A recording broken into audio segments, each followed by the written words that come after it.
Vamos ahora al ámbito político nacional de inmediato. Tengo a mi lado derecho, como ya lo anunciará mi compañera Estefanía Olivares antes de la pausa, al presidente del partido Un Nuevo Tiempo, también exgobernador del estado Zulia, Manuel Rosales. Vamos a hablar sobre temas de interés, se ha pronunciado sobre la política venezolana, sobre el gobierno nacional, sobre el diálogo y mucho más. Si usted quiere hacerle también preguntas o comentarios, como siempre pido con mucho respeto a través de @primerapágina, los voy a ir leyendo, voy a seleccionar cada uno de los tweets para que puedan ser reflejados en pantalla. Por favor, repito, con respeto, y estoy seguro que el invitado con todo gusto va a responder a sus inquietudes o comentarios. Bienvenido. Un placer tenerlo por acá.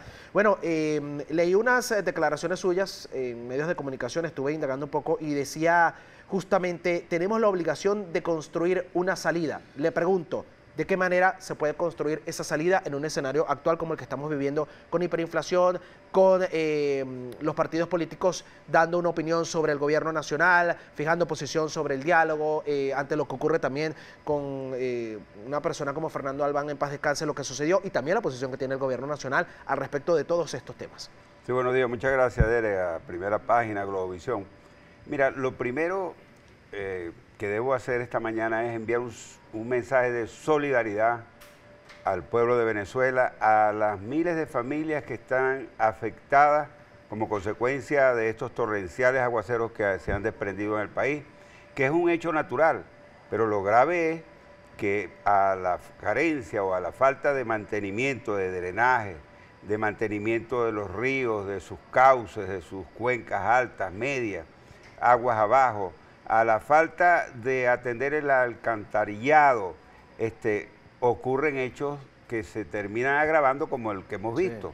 Sí. Me ha llegado información de diferentes partes del país, inclusive de aquí de la Gran Caracas, con mucha insistencia, de derrumbes de viviendas, de pérdida de todos sus bienes domésticos, y es bueno esta oportunidad para exigirle a los niveles del gobierno que se ocupen de resarcir esos daños, de atender a esa gente que anda por allí ambulante. Acabo de ver inclusive ahorita en las noticias, varias familias que aparecieron allí. Sí, la de los carros parados, nuestro compañero. Es muy importante, mira, la solidaridad, que hasta eso se ha perdido en Venezuela.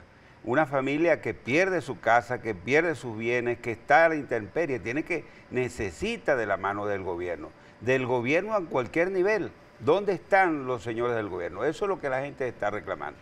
En cuanto a lo otro, bueno, yo creo que es como aquel proverbio, 7 veces cae el justo y se levanta. Bueno, eso es, traducido en la política, lo que se tiene que hacer en la política.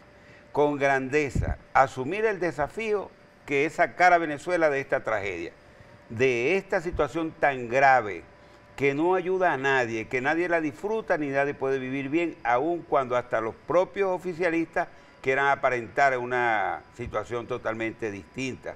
Y nosotros, los dirigentes de la oposición, primero tenemos que partir del hecho de la rectificación, la grandeza de rectificar, la grandeza de asumir el desafío, la grandeza de entender no es solo la victoria o la derrota, es la grandeza de entender que hay que perseverar, que tenemos que perseverar, y de allí nace lo que uno pudiera determinar como el camino hacia la búsqueda de una solución a esta tragedia. Usted hablaba de una huelga política, leí también por allí. ¿A qué huelga política directamente se refiere y de qué manera se puede tal vez buscar una solución distinta a lo que usted llama huelga política, que me gustaría incluso lo explicara para que la gente sepa exactamente a qué se estaba refiriendo justamente con ese término que dio en declaraciones a colegas? Bueno, mira, la política no es una actividad de brazos caídos, de no participar, de no luchar, y nosotros, yo lo he dicho en varias oportunidades, tenemos que ser frente al pueblo de Venezuela muy sinceros y reconocer nuestros errores, y uno de los errores que hemos tenido pasa por declararnos en huelga, en no participar, en no desarrollar estrategias y planes en cuanto a la política. Te pongo un solo ejemplo, o dos ejemplos. Primero, en una oportunidad cuando hace más de un año se habló en Venezuela del carnet de la patria, en cuanto a un reclamo que yo había recibido de una señora que me dijo, si no me inscribo me van a quitar los medicamentos para mi hijo especial. Yo le dije, inscríbase. Bueno, yo hice ese anuncio. bueno, me fusilaron por todas partes, por lo que está muy de moda que son las redes. Porque la oposición no puede estar todo el tiempo quejándose y lamentándose, sino tiene que tener una estrategia y un plan. Si nosotros hubiésemos contaminado ese instrumento malévolo para la politiquería, para la manipulación... ¿Lo considera un instrumento de manipulación política? Totalmente, absolutamente, porque es un mecanismo de controlarte.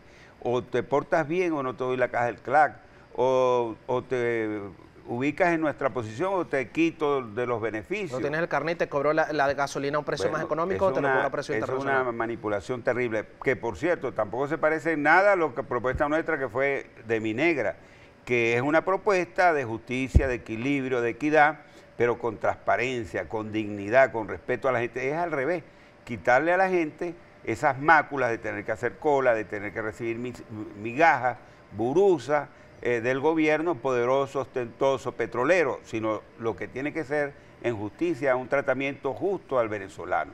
De tal manera que en esa oportunidad dijimos esto, y lo traigo a colación porque siempre andamos en una quejadera, sin hacer una política, una estrategia, una acción, sin avanzar en cuanto a lo que nosotros representamos. Y lo segundo tiene que ver, y yo lo he reconocido, en cuanto a no haber participado en el proceso de elecciones presidenciales, por las razones que allí se suscitaron. Un candidato que se adelantó y se postuló solo, y otros que jugaron a que no hubiese postulación, que se pudo haber llegado a un proceso interno y haber escogido un candidato. Bueno, esos son los errores que nos conducen a desmovilizar a la gente, a eliminar las esperanzas, a que la gente diga, bueno, esto se acabó. Muchos pensando equivocadamente, porque Venezuela no se va a acabar. El país no se va a acabar.